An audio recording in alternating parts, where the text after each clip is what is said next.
আমি এত একা দৌড়চ্ছি অনেকদিন ধরে। এটা কারাখালি ব্রিজ। দেখ ভাই, ইচ্ছা থাকলে উপায় বেরিয়ে যায়। যেহেতু আমার হেলদি থাকার বিশাল ইচ্ছা, যতদিন বাঁচবো ভাই হেলদি থাকার চেষ্টা করবো।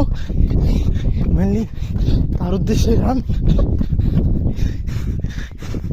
গান চলে, কিন্তু আজকে চাল আউট।